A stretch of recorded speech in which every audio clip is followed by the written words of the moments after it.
seremoni ini. Penantian panjang selama kurang lebih 29 tahun lamanya atas kejelasan lahan yang dihuni oleh 16 kepala keluarga di Desa Pandai, Kecamatan Wotan, Ulumado, Kabupaten Flores Timur, Nusa Tenggara Timur akhirnya mendapatkan titik terang. Sengketa atas lahan permukiman warga dengan bidang tanah seluas kurang lebih 3 hektar di Desa Pandai, Kecamatan Wotan, Ulumado yang digugat oleh penggugat Yasmin Ilepati terhadap warga dan pemerintah Desa Pandai akhirnya diputus NO alias tidak diterima oleh Majelis Hakim Pengadilan Negeri Larantuka. Keputusan ini tercantum dalam amar putusan Pengadilan Negeri Larantuka pada tanggal 12 Desember 2024 yang lalu. Objek lahan yang disengketakan ini dihuni oleh 16 kepala keluarga warga Desa Pandai kurang lebih selama 7 bulan berproses secara hukum perdata di Pengadilan Negeri Larantuka sejak bulan Mei 2024 hingga Desember 2024. Hairun Heritokan sebagai kuasa hukum tergugat bersyukur setelah melalui proses yang panjang, akhirnya kasus hukum perdata atas objek sengketa lahan di Desa Pandai, Kecamatan Wota, Ulumado dapat selesai dan telah mendapatkan ketetapan hukum tetap. Dalam amar putusan oleh Majelis Hakim Pengadilan Negeri Larantuka, semua materi dan konstruksi hukum yang diajukan oleh penggugat Yasmin Ilepati dinyatakan tidak memenuhi syarat dan ditolak serta menerima eksepsi dari pihak tergugat. Perkara nomor 6 garing PDTG garing 2004 garing PN Larantuka telah selesai, telah diputus oleh Majelis Hakim Pengadilan Negeri Larantuka, dan dalam putusan itu dinyatakan bahwasannya gugatan dari penggugat itu tidak dapat diterima atau NO.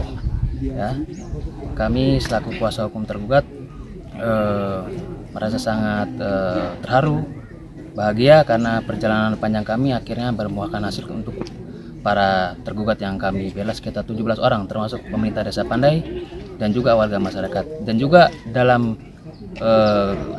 eksepsi kami dalam amar putusan juga eksepsi dari pihak tergugat itu dikabulkan oleh Majelis Hakim. Hal serupa juga dikatakan Muhyiddin Demon Sabon selaku Ketua Tim Advokat tergugat mengatakan setelah adanya amar putusan dari Pengadilan Negeri Larantuka pada tanggal 12 Desember 2024 dan hingga tanggal 1 Januari 2025, penggugat tidak mengajukan memori bandingnya ke Pengadilan Tinggi Kupang, maka pihaknya anggap perkara ini telah mendapatkan ketetapan hukum tetap atau inkrah. Muhyiddin juga menegaskan tidak dibenarkan lagi siapapun yang berani mengganggu lahan ini karena telah memiliki keputusan hukum tetap atau inkrah.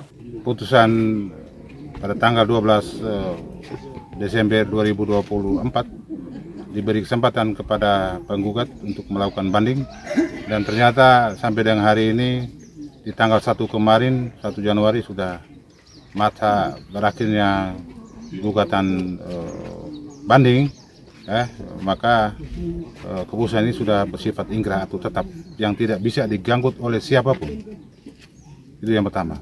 Yang kedua, perjalanan panjang 29 tahun kemarin sampai dengan hari ini sudahlah berakhir dengan putusan tersebut, dan kami mohon dengan segala hormat adalah para pihak baik penggugat maupun tergugat patuhilah putusan itu.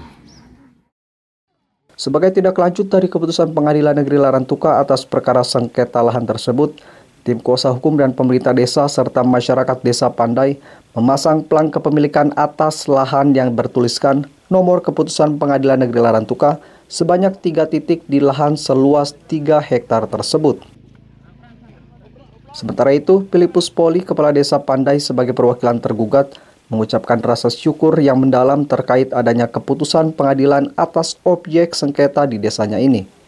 Sebagai pemimpin di desanya, dirinya juga mengajak kepada semua pihak untuk menghargai keputusan ini dan kembali hidup berdamai dan berdampingan di tengah masyarakat. Apabila ada kesempatan di kemudian hari, baik itu para penggugat atau pihak manapun melakukan gugatan balik, disilakan. Itu kita pemerintah desa tidak membatasi. Terima kasih. Ada rencana untuk? Ya, pada hari ini kita sudah melakukan pemasangan plang. Selanjutnya pemerintah desa punya rencana untuk kegiatan-kegiatan berikut. Namun kita juga perlu menjaga situasi dan kondisi, tetapi kami tetap berprinsip bahwa putusan pengadilan itu inkrah dan sudah menjadi kekuatan hukum tetap untuk kami jalankan. Hadir dalam pemasangan plang kepemilikan lahan ini, Camat Kecamatan Wotan Ulumado, pemerintah Desa Pandai dan Desa Bloto, BPD Desa Pandai, aparat TNI, pemilik hak ulayat, tokoh masyarakat, dan tokoh pemuda. Adam Betan, kontributor Flores Timur, Clemens Funit, AFD TV.